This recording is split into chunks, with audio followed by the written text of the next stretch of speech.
Eh bien les amis, et si on dessinait deux vieux ninjas?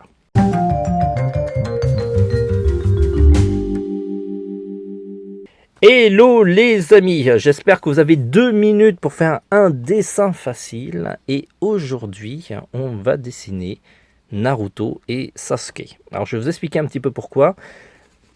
Kana m'a confié le dernier volume de Boruto, le volume 10. Alors il faut savoir, c'est que j'ai pas lu du tout les 9 volumes précédents. J'avais découvert le film Boruto que j'avais bien aimé, parce que j'avais retrouvé l'esprit de Naruto, mais j'ai pas poursuivi parce que j'avais l'impression que c'était une redite de Naruto avec le fils de Naruto qui s'appelle Boruto.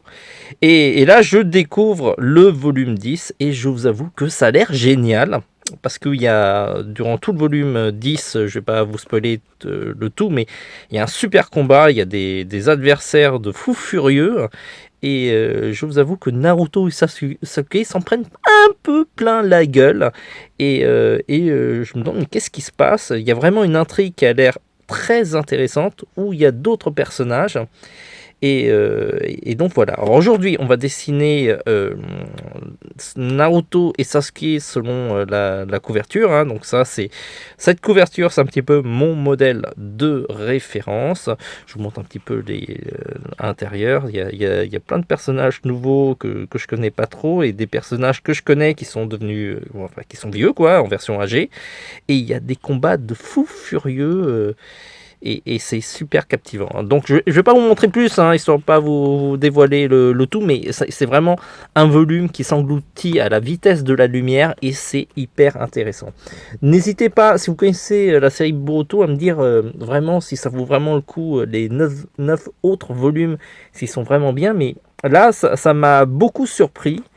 Et j'avoue que le scénariste qui est actuellement en activité sur la série, il fait du bon boulot.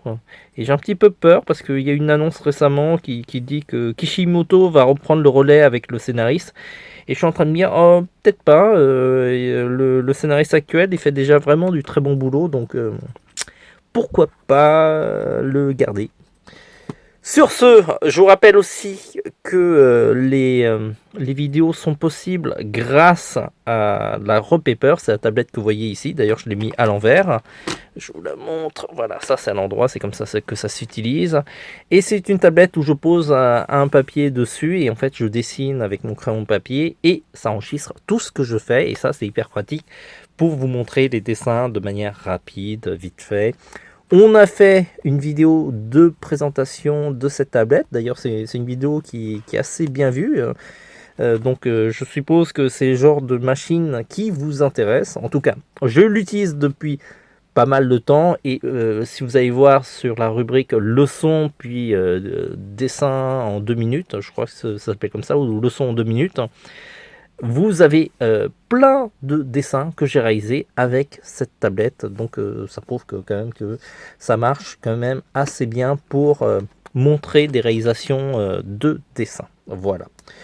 Sur ce, n'oubliez pas, avant de partir, de mettre des commentaires, des likes, tous les trucs positifs qu'un youtubeur en général vous demande, de vous abonner. Et puis à partir de maintenant, on a 2 minutes pour faire ce dessin facile.